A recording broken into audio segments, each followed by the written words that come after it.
Bonjour à toutes et à toutes, c'est Alexis Rastier pour un tout nouvel épisode des Alexis Rastier et le Mésozoïque, et il était temps. Aujourd'hui, nous allons parler d'anciens archosaures triasiques, les fameux terribles Roïsuchiens. Par conséquent, je pense que cet épisode devrait vous plaire, alors c'est parti.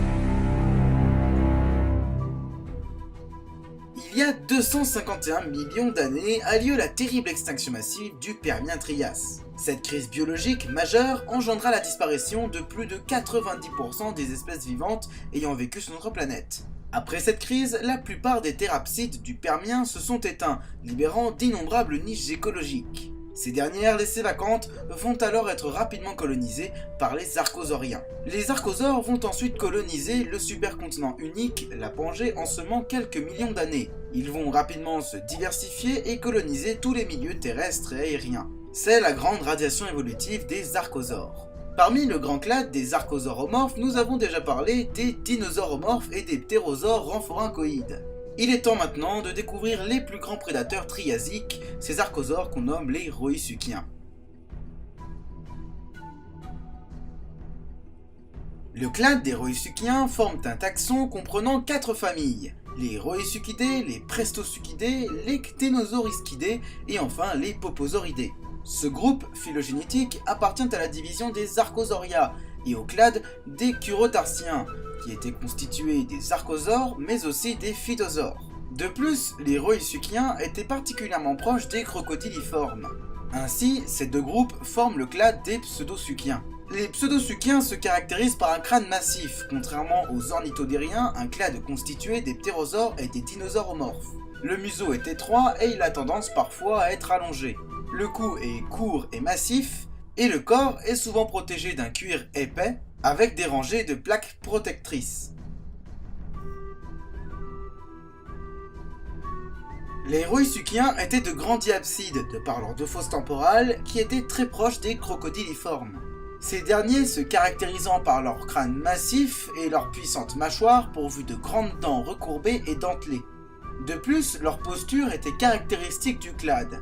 En effet, les pattes postérieures étaient plus développées que les pattes antérieures, et les membres étaient directement érigés sous le corps. Les membres des Roïsuchiens étaient érigés en piliers, contrairement aux dinosauromorphes auxquels les membres étaient érigés en contreforts. Cette posture permettait très certainement aux Roïsuchiens d'être plus rapides et agiles que leurs proies, comme certains dinosaures théropodes primitifs. Enfin, on suppose que comme leurs cousins les crocodiliformes, mais aussi les aétosaures, les Roïsuchiens étaient pourvus d'une peau écailleuse cuirassée. Les Roïsuchiens, apparus il y a environ 250 millions d'années au cours de l'Oléniquien, au Trias inférieur, se sont ensuite considérablement diversifiés tout au long du Trias, et devinrent les plus grands prédateurs des écosystèmes terrestres triasiques. Certains Roïsuchiens, comme le Phaseolasuchus, atteignirent des tailles colossales, jusqu'à 8 mètres de long. D'autres Roïsuchiens, que sont les Cténosaurisquidés, arborèrent une voilure dorsale caractéristique, qui témoigne bien évidemment de la grande diversité des Roïsuchiens.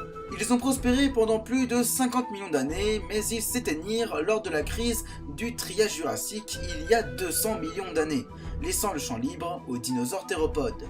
Nous allons maintenant découvrir les différentes familles de Roïsuchiens ainsi que les genres qui les composent.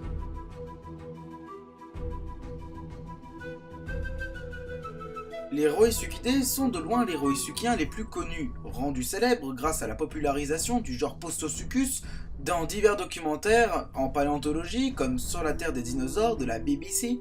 Cette famille de Roïsuchiens est composée à l'heure actuelle d'une vingtaine de genres, dont la plupart dépassent les 3 mètres de long, et sont répartis sur la plupart des continents, ce qui témoigne d'une grande diversité géographique. Les Rhoeisuchidae étaient pour la plupart de grands prédateurs pourvus de mâchoires longues et étroites et d'un crâne massif, ainsi que de membres longs et puissants leur permettant de prendre en chasse des proies rapides. Leur taille leur permettait aussi de se hisser au sommet de la chaîne alimentaire et de régner sans partage sur les écosystèmes terrestres. Ces grands prédateurs avaient peut-être des taux métaboliques différents de leurs cousins crocodiliformes, peut-être qu'ils étaient endothermes et homéothermes, soit à sang chaud, mais cela reste à confirmer. Enfin, les Rhoeisuchidae chassaient très certainement des dicynodontes, des thérapsides ayant survécu à la crise permo-triasique, ainsi que d'autres archosaures de grande taille comme les rhynchosaures et les aétosaures, mais aussi vers la fin du Trias supérieur, des dinosaures prosauropodes comme le Melanorosaurus ou encore le Plateosaurus.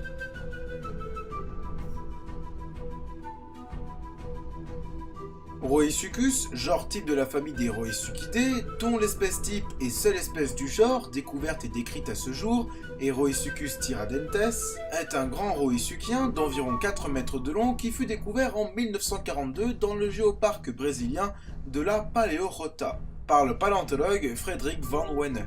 À ce jour, le squelette fossile de Rhoeisuchus est presque complet. En effet, l'holotype se compose d'un crâne presque complet, composé d'un squamensal gauche, des prémaxillaires, mais aussi d'un préfrontal et d'un postorbital droit, ainsi que des éléments mandibulaires. En plus du crâne, on a retrouvé des os du chevron ainsi que des vertèbres caudales et dorsales. Rhoeisuchus vivait dans ce qui est aujourd'hui le Brésil il y a 235 millions d'années au cours du Carnien au Trias supérieur. Comme ses cousins, Rhoeisuchus était un prédateur qui devait chasser de petits dinosaures primitifs comme Eoraptor qui lui étaient contemporains, mais aussi des dicynodontes et d'autres archosaures de plus petite taille. Rhoeisuchus n'avait au Trias supérieur aucun concurrent, à l'exception d'autres Rhoeisuchiens plus imposants que lui.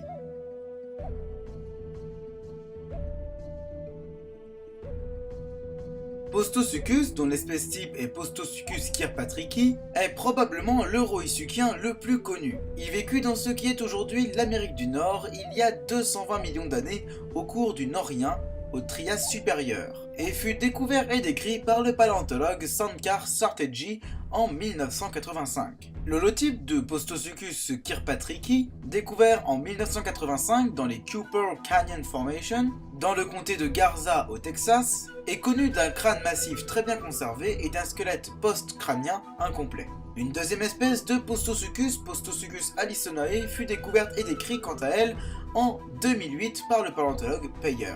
Postosuchus était un grand Rhoeisuchidé pouvant atteindre 6 mètres de long. Il était le plus grand prédateur de son écosystème. Postosuchus était pourvu de membres antérieurs moins développés que ses membres postérieurs, ce qui a poussé certains paléontologues à suggérer que Postosuchus était capable d'adopter une locomotion bipède, mais cela sur une courte durée. Plus volumineux que la plupart de ses cousins du Norien, cet animal était tout à fait capable de s'attaquer aux plus grands aétosaures comme Desmatosuchus ou encore aux plus impressionnants Canemeyeridés, une famille de thérapsides constituée des plus grands dicynodontes.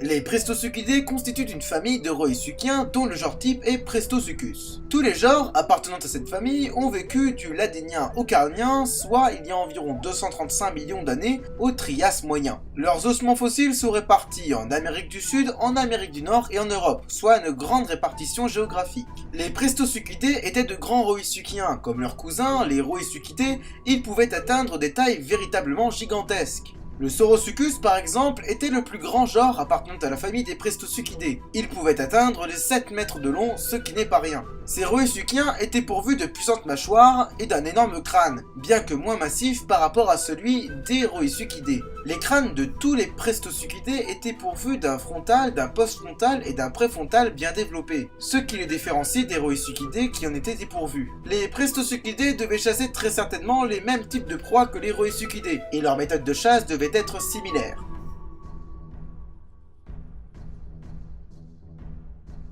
Le Prestosuchus, genre type de la famille des Prestosuchidae, dont l'espèce type est Prestosuchus chiniquensis, a été découvert en 1938 par le paléontologue allemand Frederick van Wenne dans le site paléontologique de Chiniquá, à proximité de São Pedro del Sul. Les restes fossiles de Prestosuchus se traduisent par un unique squelette relativement complet et bien conservé. Ce grand Roïsuchien a vécu au cours du Trias moyen, il y a environ 240 millions d'années au cours du Ladinien, dans ce qui est aujourd'hui le Brésil. Le Prestosuchus pouvait atteindre une taille comprise entre 5 et 6 mètres de long, et il était le plus grand prédateur de son habitat. Il est évident que de par sa taille, la plupart des autres grands prédateurs, comme les premiers dinosaures, les phytosaures ou encore d'autres Roïsuchiens, faisaient pas le mesure. Prestosuchus chiniquensis vivait dans un environnement plutôt aride, où il chassait des dicynodontes ou encore des aétosaures. Ses mâchoires puissantes étaient capables de terrasser les plus grands herbivores de son milieu.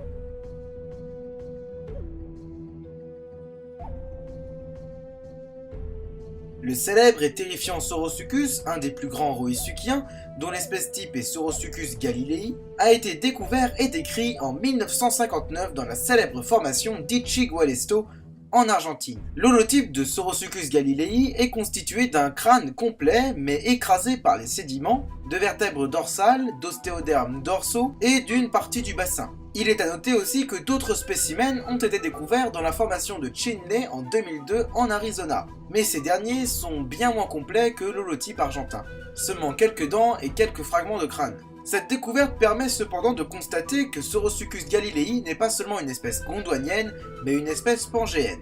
Saurosuchus était un grand Roïsuchien, pouvant atteindre 7 mètres de long. Il vécut au cours du Carnien il y a environ 230 millions d'années dans ce qui sera l'Argentine. Ce qui fait probablement de lui l'un des derniers Prestosuchidés. Ce grand carnivore était caractérisé par un long crâne massif, ainsi qu'un os frontal qui formait une crête osseuse qui ornait le haut du crâne. Les Saurosuchus vivaient et chassaient dans de vastes plaines arides, équivalentes triasiques des savanes africaines. Il faut savoir qu'au Carnien, les dinosaures sont encore rares et figurent au menu de Saurosuchus, comme bien d'autres archosaures.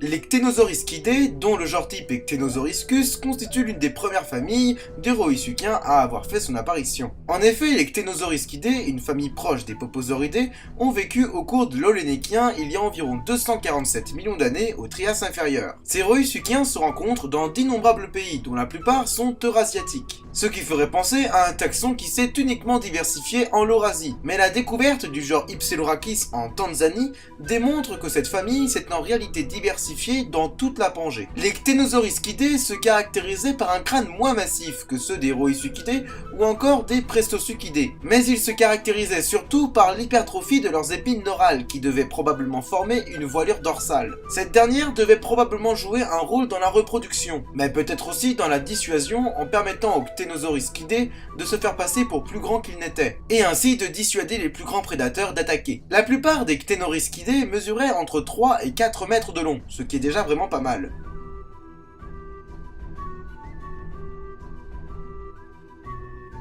Le genre type Ctenosauriscus, dont l'espèce type est Ctenosauriscus coheneni, a été découvert en 1902 par le paléontologue Friedrich von Huene dans les premiers dépôts triasiques en Basse-Saxe, en Allemagne. L'holotype de Ctenosauriscus est composé d'un squelette partiellement complet. En effet, l'holotype se compose de vertèbres caudales, cervicales et dorsales, ainsi que d'épines neurales allongées et de côtes fossilisées. Ctenosauriscus vécut dans ce qu'est aujourd'hui l'Allemagne, il y a environ 247 millions d'années au cours de l'Olénéquien au Trias inférieur. Ce dernier vivait dans un milieu qui semblait être très aride, voire désertique. Les proies devaient être rares et la concurrence devait être rude, car en effet, à la même période, vivait Ticinosuchus, un autre Roïsuchien de 3 mètres de long, qui devait être un sérieux concurrent dans la lutte pour la survie. Ainsi, Ctenosauriscus, qui mesurait une taille équivalente à celle de Ticinosuchus, devait utiliser sa voilure dorsale pour éloigner d'éventuels prédateurs ou concurrents, et ainsi s'éviter de multiples dangers.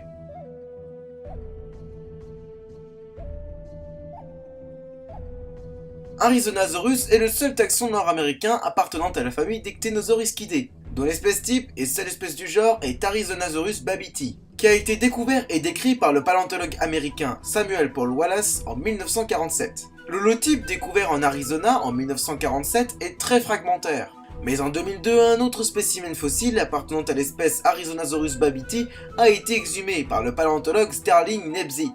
C'est un squelette complet avec un crâne bien conservé et des épines neurales très allongées. Arizonasaurus vivait il y a 243 millions d'années au cours de l'Annicien au Trias moyen. Il pouvait atteindre une taille estimée à 3 mètres de long et sa voile dorsale était moins imposante que celle de son cousin Ctenosauruscus. Ce prédateur devait chasser de petits dinosaures primitifs, des dicynodontes ou encore des cynodontes qui vivaient dans le même milieu.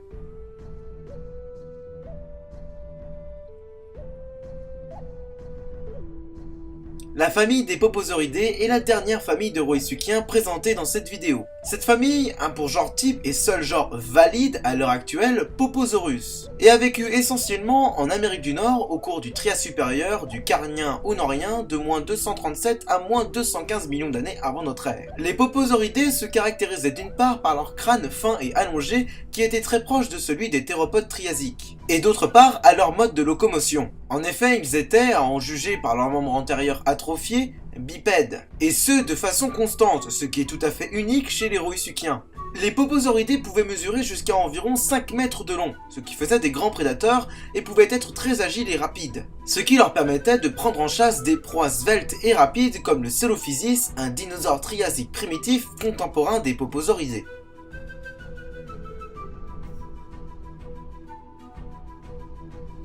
Le Poposaurus est le genre type de la famille des Poposauridés et son espèce type est Poposaurus gracilis. Ce Roïsuchien a été découvert en 1915 dans la formation de Popo-Aguy au Wyoming. Et l'holotype est constitué d'un squelette complet et bien conservé. Par ailleurs, il est à noter que plusieurs autres spécimens appartenant à l'espèce Poposaurus gracilis ont été découverts dans d'autres états américains que sont le Colorado et l'Utah. Ces nouvelles découvertes nous permettent d'en savoir plus sur son anatomie et par conséquent son mode de vie. Poposaurus reste l'unique Roïsuchien bipède connu. Ce dernier pouvait d'ailleurs atteindre les 4 mètres de long, ce qui est vraiment pas mal. Il vivait dans un milieu chaud et humide, avec une végétation luxuriante. Les proies ne devaient par conséquent pas manquer, de même pour la concurrence.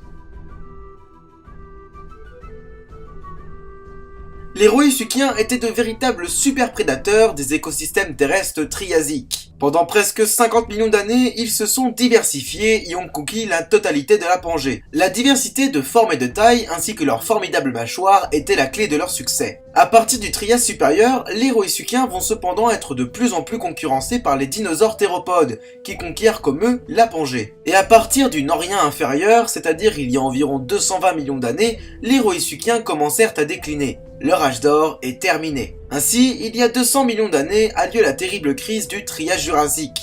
Cette extinction de masse aura raison de plus de 70% des espèces vivantes sur notre planète, dont les Roïsuchiens. Et c'est sur ces mots que s'achève cette vidéo.